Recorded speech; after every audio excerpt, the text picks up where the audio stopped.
అన్యాయాన్ని ప్రశ్నిస్తూ ధాన్యం సేకరణలో కనీస పెట్టుబడి ధర ఖచ్చితంగా ప్రభుత్వం వైపు నుంచి వచ్చేట్టుగా ఒత్తిడి తీసుకొచ్చే దాంట్లో భాగంగా కనీస మద్దతు ధర రైతులకు ఖచ్చితంగా వచ్చేట్టుగా చేస్తూ రైతులకు సంబంధించిన ఆ ప్రస్తావనతో పాటు పెట్టుబడి సహాయం కింద 20,000 రూపాయలు ఏదైతే రైతులకు ఇస్తామని చెప్పారో ఆ 20,000 రూపాయలకు సంబంధించి పెట్టుబడి సహాయం రాష్ట్ర ప్రభుత్వం చంద్రబాబు నాయుడు గారి ప్రభుత్వం ఇవ్వని పరిస్థితుల నేపథ్యంలో దానిని కూడా గట్టిగా డిమాండ్ చేస్తూ ఈ రెండే కాకుండా ఉచిత పంటల బీమా ఏదైతే రైతులకు ఇంతవరకు అందుతా ఉన్న పరిస్థితి ఏదైతే ఉందో రద్దు చేసిన నేపథ్యంలో ఉచిత పంటల బీమా మళ్ళీ ఖచ్చితంగా రైతులకు మళ్ళీ వర్తింప చేయాలి అనే డిమాండ్తో ప్రధానంగా ఈ 3 డిమాండ్లతో డిసెంబర్ 11వ తారీఖున ప్రతి జిల్లాలోనూ వైఎస్ఆర్సీపీ అక్కడి జిల్లా కలెక్టర్లను కార్యాలయాలకు సంబంధించి కలెక్టర్లకు రిప్రజెంటేషన్ ఇచ్చే కార్యక్రమానికి రైతులందరితో కలిసి ర్యాలీగా వెళ్ళి కలెక్టర్లకు రిప్రజెంటేషన్ ఇచ్చే కార్యక్రమం డిసెంబర్ 11వ తారీఖున వైఎస్ఆర్ కాంగ్రెస్ పార్టీ చేస్తుంది. అదేవిధంగా డిసెంబర్ 27వ తారీఖున రాష్ట్ర ప్రభుత్వం చంద్రబాబు నాయుడు గారి ప్రభుత్వం ఏదైతే కరెంటు ఛార్జీల బాదుడు కార్యక్రమం ఏదైతే చేసిందో ఎన్నికలప్పుడు తాను కరెంటు ఛార్జీలు తగ్గిస్తాను అని చెప్పి ప్రజలను మోసం చేస్తూ ఆయన చేసిన అనేక మోసాలలో సూపర్ 6లు సూపర్ 7లు ఎలాగో గాలికి ఎగిరిపోయాయి. ఆ కార్యక్రమం అనేది గాలికి ఎగిరిపోయి ఈ బాదుడు కార్యక్రమం చంద్రబాబు నాయుడు గారు తీసుకొచ్చిన ఈ నేపథ్యంలో కరెంటు ఛార్జీలు తగ్గకపోగా కరెంటు ఛార్జీలు బాదుడు పేరుతో పెంచిన నేపథ్యంలో ప్రజల తరపున పెంచిన ఈ కరెంటు ఛార్జీలను తగ్గించమని చెప్పి పెంచబోయే ఈ కరెంటు ఛార్జీలను జనవరి మాసంలో ఇంకా ఫర్దర్గా పెంచబోయే ఈ కరెంటు ఛార్జీలను ఇంకా ఫర్దర్గా తగ్గించమని చెబుతూ ఇప్పటికే 6,000 కోట్ల రూపాయలకు సంబంధించిన బాదుడు ఆల్రెడీ కరెంటు బిల్స్లో ఇప్పటికే రిఫ్లెక్ట్ అవుతూ ఉంది. మరో 9,000 కోట్ల రూపాయలకు సంబంధించిన బాదుడు ఈ నెల కరెంటు బిల్స్లో అంటే రేపు నెల వచ్చే కరెంటు బిల్స్లో అది కూడా రిఫ్లెక్ట్ కాబోతూ ఉంది. సో 15,000 కోట్ల రూపాయలు ఏదైతే చంద్రబాబు నాయుడు కరెంటు బిల్లులు ఏదైతే పెంచే కార్యక్రమం చేశాడో ఆ పెంచిన కరెంటు ఛార్జీలను వెనక్కి తీసుకోమని చెప్పి గట్టిగా డిమాండ్ చేస్తూ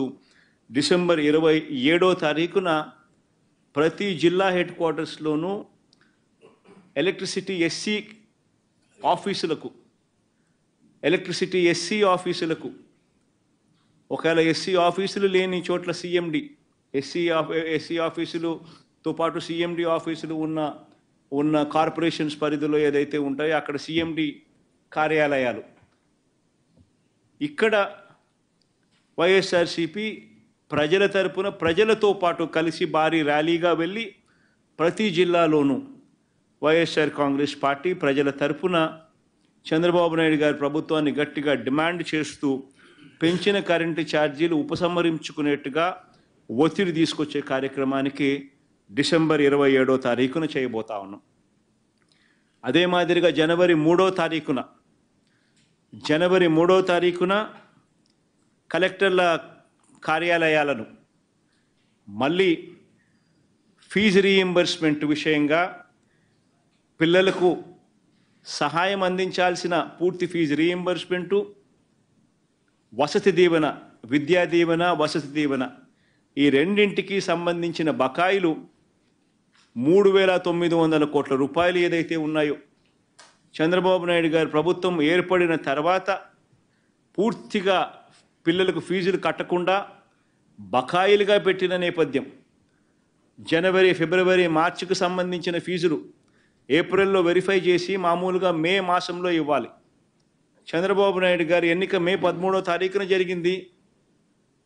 జూన్లో ఆయన ప్రమాణ స్వీకారం చేశాడు. జూన్లో వచ్చిన వెంటనే ఆ ఫీజు రీయింబర్స్మెంట్ ఇవ్వాల్సింది. మొత్తం 4 క్వార్టర్స్కు సంబంధించిన ఫీజులు మామూలుగా వైఎస్ఆర్సీపీ ప్రభుత్వంలో ప్రతి క్వార్టర్ అయిపోయిన వెంటనే, ప్రతి 3 నెలలు అయిపోయిన వెంటనే 4వ నెలలో వెరిఫికేషన్ చేసి 5వ నెలలో ఫీజులు ఇచ్చే పరిస్థితి నుంచి ఏకంగా సంవత్సరం అయిపోయినా కూడా 4 క్వార్టర్స్ వరుసగా 4 త్రైమాసికాలకు సంబంధించిన ఫీజులు పెండింగ్లో పడిన నేపథ్యంలో వసతి దీవెనకు సంబంధించి ప్రతి ఏప్రిల్ మాసంలోనూ క్రమం తప్పకుండా వసతి దీవెన కింద పిల్లలకు తోడుగా ఉంటూ మరో 1100 కోట్ల రూపాయలు వైఎస్ఆర్సీపీ ప్రభుత్వం క్రమం తప్పకుండా ఇస్తా ఉన్న నేపథ్యంలో అది ఇవ్వని చంద్రబాబు నాయుడు గారి ప్రభుత్వాన్ని గట్టిగా నిలదీస్తూ విద్యా దీవెన, వసతి దీవెనకు సంబంధించి విద్యా దీవెన కింద 2800 కోట్ల బకాయిలు, వసతి దీవెన కింద 1100 కోట్ల రూపాయలు, మొత్తం 3900 కోట్ల రూపాయలు చంద్రబాబు నాయుడు గారిని గట్టిగా డిమాండ్ చేస్తూ చదువుకుంటా ఉన్న పిల్లలకు తోడుగా ఉండే కార్యక్రమంలో భాగంగా పిల్లలతో కలిసి వైఎస్ఆర్సీపీ జనవరి 3వ తారీఖున కలెక్టర్ల కార్యాలయాలకు వెళ్ళి రిప్రజెంటేషన్ ఇచ్చి డిమాండ్ చేసే కార్యక్రమం జనవరి 3వ తారీఖున చేస్తుంది. 3 ప్రోగ్రాములు డిసెంబర్ 11వ తారీఖున, డిసెంబర్ 27వ తారీఖున, జనవరి 3వ తారీఖున రైతులకు సంబంధించి, పెంచిన కరెంటు ఛార్జీలకు సంబంధించి, పిల్లలకు సంబంధించిన ఫీజు రీయింబర్స్మెంట్ బకాయిలకు సంబంధించి 3 ఇష్యూస్ మీద వైఎస్ఆర్సీపీ గలం విప్పుతా ఉంది. గట్టిగా ఉద్యమ బాట పట్టే కార్యక్రమం చేస్తుంది. ప్రజలు ఎదుర్కొంటా ఉన్న సమస్యల మీద, మరీ ముఖ్యంగా 3 ప్రధానమైన అంశాల మీద, రైతుల సమస్యల మీద, కరెంటు ఛార్జీల బాదుడు మీద, పిల్లలకు చదువు సంబంధించి ఫీజులు కట్టలేని పరిస్థితిలో ఉన్న పిల్లలు ఎదుర్కొంటా ఉన్న సమస్యల మీద, ఈ 3 అంశాల మీద వైఎస్ఆర్సీపీ డిసెంబర్ మాసంలో ఈ 3 అంశాల మీద గట్టిగా ఉద్యమ బాట పట్టే కార్యక్రమానికి శ్రీకారం చుడతా ఉన్నాం. ఇందులో భాగంగా డిసెంబర్ 11వ తారీఖున రాష్ట్ర వ్యాప్తంగా ఉన్న అన్ని కలెక్టర్ల అన్ని జిల్లాల్లోనూ రైతుల తరపున వైఎస్ఆర్సీపీ రైతులకు సంబంధించిన ప్రధానమైన అంశాలు, ధాన్యం సేకరణలో రైతన్నలకు జరుగుతూ ఉన్న అన్యాయాన్ని ప్రశ్నిస్తూ, ధాన్యం సేకరణలో కనీస పెట్టుబడి ధర ఖచ్చితంగా ప్రభుత్వం వైపు నుంచి వచ్చేట్టుగా ఒత్తిడి తీసుకొచ్చే దాంట్లో భాగంగా కనీస మద్దతు ధర రైతులకు ఖచ్చితంగా వచ్చేట్టుగా చేస్తూ, రైతులకు సంబంధించిన ఆ ప్రస్తావనతో పాటు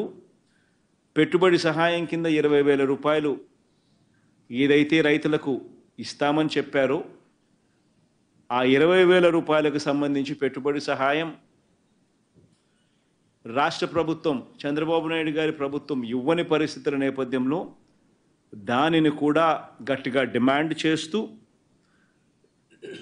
ఈ రెండే కాకుండా ఉచిత పంటల బీమా ఏదైతే రైతులకు ఇంతవరకు అందుతా ఉన్న పరిస్థితి ఏదైతే ఉందో రద్దు చేసిన నేపథ్యంలో ఉచిత పంటల బీమా మళ్ళీ ఖచ్చితంగా రైతులకు మళ్ళీ వర్తింప చేయాలి అనే డిమాండ్తో, ప్రధానంగా ఈ 3 డిమాండ్లతో డిసెంబర్ 11వ తారీఖున ప్రతి జిల్లాలోనూ వైఎస్ఆర్సీపీ అక్కడి జిల్లా కలెక్టర్లను కార్యాలయాలకు సంబంధించి కలెక్టర్లకు రిప్రజెంటేషన్ ఇచ్చే కార్యక్రమానికి రైతులందరితో కలిసి ర్యాలీగా వెళ్ళి కలెక్టర్లకు రిప్రజెంటేషన్ ఇచ్చే కార్యక్రమం డిసెంబర్ 11వ తారీఖున వైఎస్ఆర్ కాంగ్రెస్ పార్టీ